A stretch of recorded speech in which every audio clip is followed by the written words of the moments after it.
नमस्कार, आदाब। मैं हूं मुमताज आलम रिजवी और आप देख रहे हैं RNI न्यूज।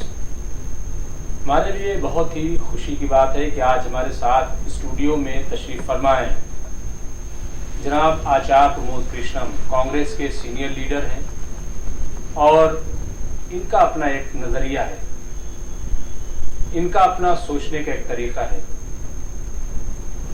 इनकी गिरफ्त जितनी सियासत में है उतनी ही समाजियात के कामों में है। तो आइए बात करते हैं उत्तर प्रदेश की सियासत पर और मुल्क की सियासत पर कि आखिर इस वक्त क्या कुछ चल रहा है। आचार्य जी, आपका स्वागत है। थैंक यू, धन्यवाद। आप तशरीफ लाए हमारे स्टूडियो में, इसके लिए मैं आपका शुक्रगुजार हूँ।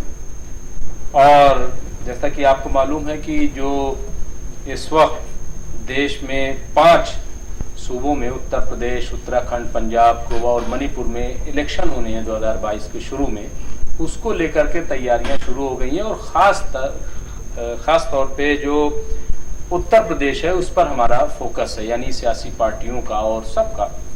क्या लग रहा है आपको कि उत्तर प्रदेश की सियासत का रुख क्या है? देखिए मुमताज भाई, मुझे लग रहा है उत्तर प्रदेश में बीजेपी घबरा रही है और उसकी घबराहट जो है उसका कारण ये है कि वो जान चुकी है कि जो उत्तर प्रदेश की जनता ने उनसे उम्मीदें की थी उन पर वो खरा नहीं उतरी है। जी। दूसरा, जो वादे किए थे, जिनके दम पर उत्तर प्रदेश की जनता ने बहुत प्रचंड बहुमत से जी भाजपा की सरकार बनाई, जी, तो उत्तर प्रदेश की जनता को ऐसा लग रहा है कि इन्होंने वादा खिलाफी की है। जी। ये बात बीजेपी और बीजेपी के जो सपोर्टिंग ऑर्गेनाइजेशन हैं, खास तौर से RSS के लोगों को जी पता चल गई है कि उत्तर प्रदेश की जो आवाम है वो भाजपा से खुश नहीं है। तो अब देखते हैं, बाकी फैसला तो उत्तर प्रदेश की जनता को करना है। नहीं, तो खुश नहीं है तो फिर वो जनता जो खुश नहीं है वो किस तरफ जाएगी? क्या आपको लगता है कि वो जनता कहीं ना कहीं तो जाएगी? अगर भाजपा से खुश नहीं है तो फिर किससे खुश है, ये एक सवाल है। देखिए, सवाल है और इसका जवाब मैं दे ही सकता हूँ, लेकिन मेरा अभी जवाब देना मुनासिब नहीं है, क्योंकि सारी पॉलिटिकल पार्टी अपना अपना दाग लगा रही है। जी। जिसमें से कांग्रेस भी लगा रही है, अखिलेश यादव जी भी मेहनत कर रहे हैं, जी। योगी आदित्यनाथ जी खुद मेहनत कर रहे हैं, उनके साथ पूरी भाजपा लगी हुई है। सुनने में आया कि छोटे छोटे इलाकों का जो चार्ज है, जी, वो मरकजी हुकूमत के तमाम वजीरों को दिया जा रहा है। जी। बड़े बिल्कुल बड़े सही। लीडर यहाँ आ रहे हैं, होम मिनिस्टर आ रहे हैं। पूरी ताकत झोंकने का इरादा है भाजपा का, और होना भी चाहिए। कांग्रेस पार्टी भी अपना दावा पेश कर रही है कि हम 32 सालों से उत्तर प्रदेश की हुकूमत से बाहर हैं। जी। और जो 32 सालों में उत्तर प्रदेश की जो सूरत हाल है वो खराब है, वो बद से बदतर हुई है। यहाँ जाति के नाम पे सियासत, यहाँ धर्म के नाम पे सियासत, यहाँ अगड़े पिछड़ों की सियासत, तो समाज को लगातार डिवाइड करने का जो एक खेल जी शुरू हुआ, तो वो इन 32 सालों में हुआ। क्या आपको नहीं लगता कि भाजपा को आज भी कहीं ये लग रहा है कि अगर उसको वोट मिल सकता है तो वही मंदिर की सियासत पर, क्योंकि कल आपने सुना होगा कि बाकायदा जो है बीजेपी की तरफ से ये कहा गया कि हमने अयोध्या में मंदिर बनवा दिया, हमने काशी में बनवा दिया, मथुरा की बारी है, तो ये इससे क्यों नहीं निकल पा रही है भाजपा? देखिए, सियासी पार्टियां वही दिशा अपनाती हैं जिस दिशा में जाके उन्हें कुर्सी मिलती है। ये एक बुनियादी बात है। जी। तो भारतीय जनता पार्टी को पूरे मुल्क की सियासत में अगर ताकत मिली है, पावर मिली है, तो वो धर्म की राजनीति के आधार पर ही मिली है। तो उनको कुर्सी मिलती है अगर राम के नाम से, कृष्ण के नाम से, गंगा के नाम से, गाय के नाम से, संतों के साथ रह के, तो फिर वो उस पॉलिटिक्स को कैसे छोड़े। तो उनका तो जन्म सिद्ध अधिकार है कि धर्म को धंधा बनाकर उन्होंने कुर्सी पाई है। नहीं तो फिर अभी पूर्वांचल जो एक्सप्रेस शुरू हुआ तो उसमें बड़े बड़े जहाज उतारने की क्या जरूरत थी? वहाँ पीएम गए तो इसका मतलब ये कि वो काम नहीं आया, वो कारतूस भी जो है फुस हो गया। देखिए, भाजपा के जो चेहरा है वो हाथी के दांत जैसा है, दिखाने का और है, खाने का और है। जी। दिखाते हैं ये विकास का मॉडल, और असली इनका जो मॉडल है वो अभी धीरे धीरे आपको देखने को मिलेगा। यानी जैसे जैसे चुनाव करीब है, जैसे जैसे इलेक्शन नजदीक होगा, तो इलेक्शन विकास के नाम पे नहीं होगा, भाषण विकास के नाम पे होगा। इलेक्शन होगा हिंदुस्तान, पाकिस्तान, तालिबान, अफगानिस्तान, हिंदू, मुसलमान, ये सब। अच्छा, हम कांग्रेस की बात करते हैं। कांग्रेस ने 2017 में दिया था 27 साल यूपी बेहाल, इस तरीके का नारा था। लेकिन फिर हमने देखा कि जैसे ही चुनाव आया, बिल्कुल करीब यानी दहाने पर चुनाव था, तो उन्होंने फौरन जो है आनन फानन में समाजवादी से इत्तेहाद कर लिया, गठबंधन कर लिया। तो जो नारे थे वो भी नहीं पुत पाए ठीक से, और उसी में इलेक्शन हुआ और फिर नतीजे आपके सामने क्या रहा। तो अभी क्या लगता है कांग्रेस किस मूड में है? क्या वो किसी से गठबंधन करेगी, अकेले लड़ेगी, कौन चेहरा होगा, क्या आपको लग रहा है? देखिए, कांग्रेस एक बहुत बड़ी पार्टी है। देश की आज़ादी में भी कांग्रेस की बहुत बड़ी भूमिका रही है। देश की आज़ादी के बाद कांग्रेस ने सबसे ज़्यादा हुकूमत की है। इस देश को अगर सच मायने में ये कहा जाए कि देश के विकास में कांग्रेस का बहुत बड़ा रोल है, तो गलत नहीं होगा। हमारे मुल्क में सुई नहीं बनती थी जब हमें आज़ादी मिली। आज ये सब कुछ जो दिखाई दे रहा है, इसमें अब गुरु जी ये तो ऐसी बात है कि माफ कीजिएगा जी जी, नहीं ये बिल्कुल सही बात है। लेकिन अब ये तो यही है कि जैसे मुसलमान इस मुल्क के, अब वो अभी भी कहते हैं कि अजायब घरों में हमारे ताज रखे हैं और उन्होंने तो ये किया था, ये किया था। देखिए, आज जो नई नस्ल है वो किस तरीके से सोच रही है, वो क्या देख रही है। आप 32 साल से यूपी में नहीं है, लीडरशिप वो पहचानती नहीं है, तो ऐसे में मतलब क्या क्या रणनीति है वहाँ यूपी? कांग्रेस की एक प्रॉब्लम ये है कि वो किसी भी सूरत में बीजेपी को हराना चाहती है। जी।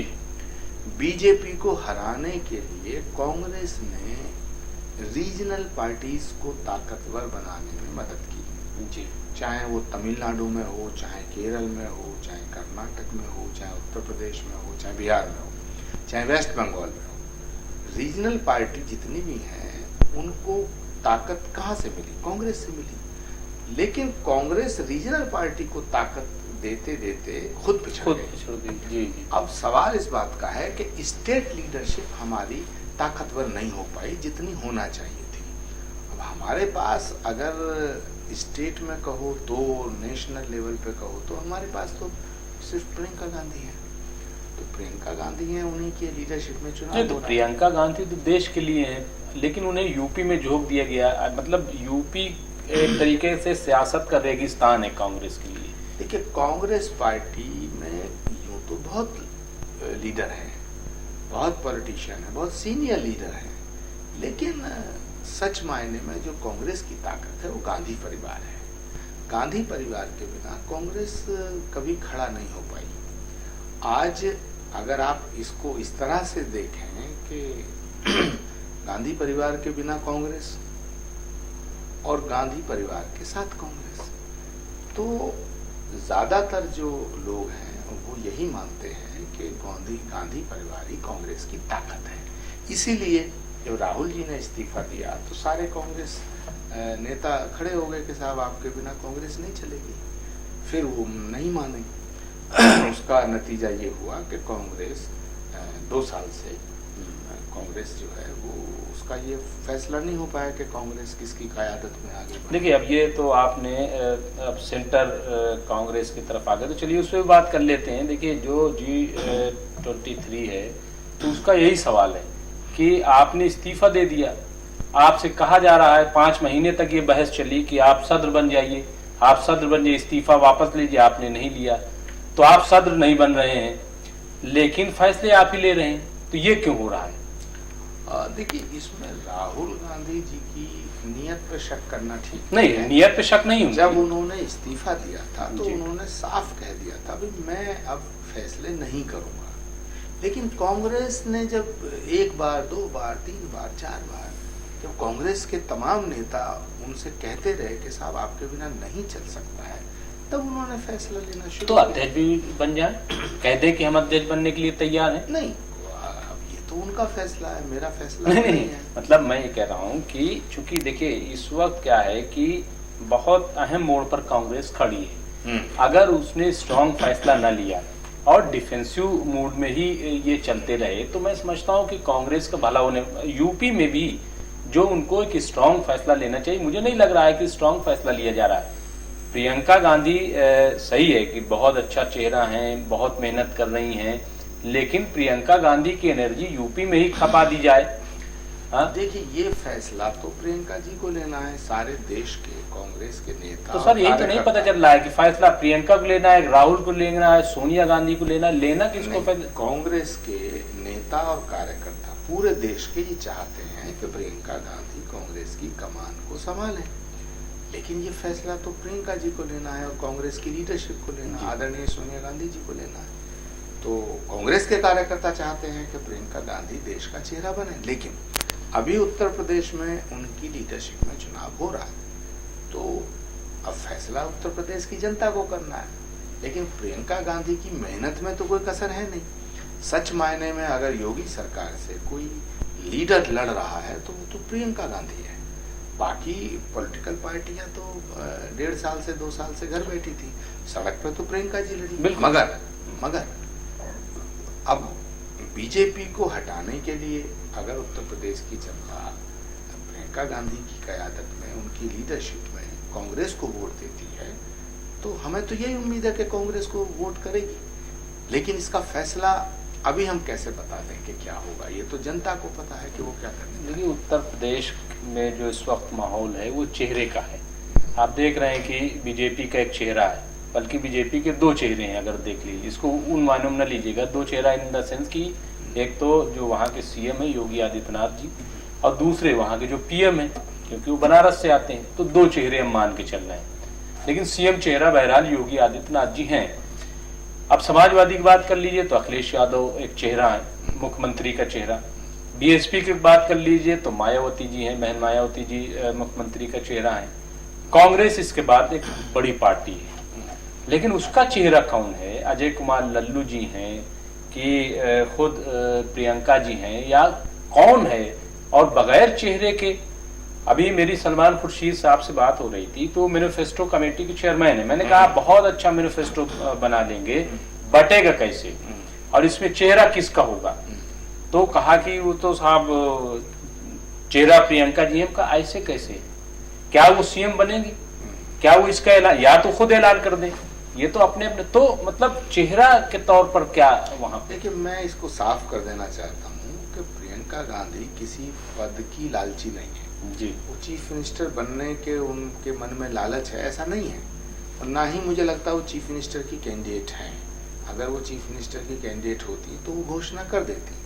मगर उत्तर प्रदेश के चुनाव में ये भी बात सच है, हकीकत है कि चेहरा तो प्रियंका गांधी जी है। हमारे पास और कोई चेहरा है नहीं, हम उन्हीं के चेहरे पे कांग्रेस पार्टी उत्तर प्रदेश। नहीं, चेहरा है नहीं कि बनाना नहीं चाहती। ये देखिए, मुझे नहीं लगता कि प्रियंका गांधी से बड़ा कोई चेहरा उत्तर प्रदेश में है कांग्रेस के पास। तो सबसे बड़ा चेहरा तो हमारे पास प्रियंका गांधी है। देखिए, 2 बात हो गई। देखिए, 2 बात हो गई। प्रियंका गांधी बड़ा चेहरा है, लेकिन यूपी के लिए है, ये क्यों आप कह रहे हैं? अभी आपने कहा कि वो देश के लिए चेहरा है, तो यूपी के लिए कौन? देखिए, जैसे योगी जी हैं तो योगी जी एक चेहरा है, यूपी के लिए है। मोदी जी भी हैं तो मोदी देश के लिए भी हैं और यूपी के लिए हैं। तो अगर ऐसा कोई एक बनाया जाए कि जो यूपी का चेहरा, कम से कम उसकी तो रोशनी दिखाई दे। देखिए, बीजेपी में राष्ट्रीय स्तर पर मोदी जी का चेहरा है और उत्तर प्रदेश में योगी आदित्यनाथ के चेहरे पे चुनाव लड़ा जा रहा है, क्योंकि वो चीफ मिनिस्टर के कैंडिडेट हैं। जैसा आपने फरमाया कि अखिलेश यादव जी समाजवादी में, मायावती जी बहुजन समाज पार्टी में, कांग्रेस के पास उत्तर प्रदेश में प्रियंका जी के अलावा और कोई चेहरा नहीं है और उन्हीं के चेहरे पर चुनाव हो रहा है। अब फैसला उत्तर प्रदेश की जनता को करना है। अब एक बात और जो बड़ी बुनियादी बात है और जो यूपी में उस पर बात न की जाए तो मैं समझता हूँ गुफ्तगू अधूरी है। वोट बैंक को लेकर के हर पार्टी दावा करती है कि हमारा ये वोट बैंक है, हमारा ये वोट बैंक है, हमारा ये वोट बैंक है। सब पार्टियां, कांग्रेस का क्या वोट बैंक है वहां पे, और मतलब किस बुनियाद पे? सिर्फ बड़ी बड़ी रैलियां करके, बसों में भर भर के लोगों को जमा करके, जैसे एक टेंडर चलता है, पूरा खेल होता है, तो सब पार्टियां कर रही हैं, लेकिन इससे वोट तो नहीं मिलता। ये हमने 14 में भी देखा, ये हमने 17 में भी देखा, ये हमने 19 में भी देख लिया है कि उससे कुछ होता हुआ आता नहीं है। बुनियादी वोट कौन सा है, क्या आपको लगता है? देखिए, कांग्रेस का बुनियादी वोट वो है जो ये महसूस करता है कि उत्तर प्रदेश में या इस देश में बीजेपी को हटाने के लिए अगर कोई पार्टी है वो कांग्रेस पार्टी है, और अगर कोई नेता है तो वो गांधी परिवार है। पूरे देश में भाजपा को अगर रोकना है तो वो कांग्रेस पार्टी ही रोक सकती है, ऐसा मैं मानता हूँ। तो हमारा वोट बैंक वो नहीं कहा देश में कि यूपी में? देश में भी, उत्तर प्रदेश भी देश में ही है। तो मैं ऐसा समझता हूं कि जो लोग बीजेपी को हराना चाहते हैं उन्हें कांग्रेस का साथ देना चाहिए, लेकिन कितना देंगे, कैसे देंगे, ये तो वक्त बताएगा। देखिए, यूपी में बार बार ये कहा जाता रहा कि वहाँ जो ब्राह्मणों का सम्मान था, क्योंकि अगर पूरे हिंदुस्तान में हम देखेंगे तो ब्राह्मण जो है वो सबसे ज़्यादा और सबसे मोहतरम वो उत्तर प्रदेश में हैं, चाहे वो इलाहाबाद हो, चाहे वो काशी हो या और जगहों पर। तो वो सम्मान इस योगी सरकार में उनको नहीं मिला और इसकी वजह से वो काफ़ी नाराज भी नजर आए। और इससे पहले अगर ब्राह्मण किसी में रहे तो कांग्रेस में रहे, तो बार बार ये डिमांड होती रही और 17 में उस डिमांड को माना गया। शीला जी को जो दिल्ली में 3 बार मुख्यमंत्री रही, उनको बतौर चेहरा 2017 में वहां पेश किया गया, ले जाया गया। तो इस बार ऐसा क्या है? बार बार ये कहा जा रहा है कि आचार्य प्रमोद कृष्णम को क्यों नहीं बनाया जा रहा है। मतलब ये सवाल है। कांग्रेस में एक बड़ा तबका है, मैं जानता हूं, मैंने घूमा है यूपी, तो मतलब ये इस पर गौर क्यों नहीं, क्योंकि ये बेस वोट है, मुझे ऐसा लगता है, और नहीं है तो बन सकता है। इस पर क्यों कांग्रेस काम नहीं कर रही? देखिए, हर लीडर के, हर पब्लिक फिगर जो होता है उसका ना फॉलोइंग होती है, उसकी फॉलोइंग होती है, फॉलोअर्स होते हैं, वो कुछ भी डिमांड कर सकते हैं। तो मेरे चाहने वाले भी डिमांड करते नहीं, आपके चाहने वाले सिर्फ ब्राह्मण नहीं है, आपके चाहने वाले मुस्लिम भी हैं, हमने कई जगहों पर देखा है। और आपके नहीं, शुक्रिया नहीं, ये एक बड़ा मतलब पॉलिटिकल चूंकि मसला है। अगर ब्राह्मण जुड़ेगा तो मुस्लिम भी जुड़ेगा। शुक्रिया उन लोगों का जो मुझे चाहते हैं, लेकिन मैं कैंडिडेट नहीं हूँ। अब सवाल उठता है ब्राह्मणों का। ये बात सच है कि ब्राह्मणों का अपमान, तिरस्कार, उनके ऊपर अत्याचार, ब्राह्मणों के बच्चों के फेक एनकाउंटर जितना योगी जी की सरकार में हुआ, इतना ब्राह्मणों का उत्पीड़न किसी सरकार में नहीं हुआ। लेकिन इसमें मुमताज भाई बहुत बड़ा फैक्टर है और बहुत बड़ी एक बुनियादी बात क्या है कि जो हिंदुत्व है उसका जो बेस है वो तो ब्राह्मण है जी। तो ब्राह्मण अगर जाति के दृष्टिकोण से देखो तो वो उत्तर प्रदेश की सरकार से नाराज है, बिल्कुल। लेकिन ब्राह्मण जो है वो हिंदुत्व का आधार है। अगर ब्राह्मण हिंदुत्व से अलग हटता है तो हिंदुत्व का जो ये गुब्बारा है ये जो बीजेपी का जो पूरा का पूरा ये खेल है ये खत्म हो जाएगा। जब तक ब्राह्मण बीजेपी के साथ है तभी तक ये हिंदुत्व की राजनीति है, वरना तो ये गुब्बारा फूट जाएगा।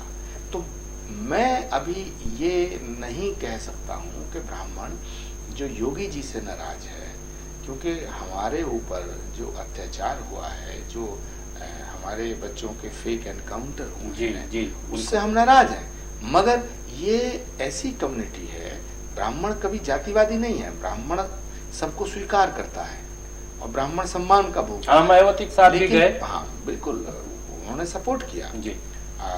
अखिलेश जी को भी जी, सपोर्ट किया एक बार, और जी, बिल्कुल बीजेपी को पूरे देश में ब्राह्मणों ने जब से सपोर्ट किया बिल्कुल, है, बिल्कुल। तो ब्राह्मणों ने बीजेपी को क्यों सपोर्ट किया? क्योंकि वो धर्म के नाम पर बहुत ज्यादा आस्थावान कम्युनिटी है। अब सवाल इसका है कि धर्म की राजनीति करने में बीजेपी मास्टर है।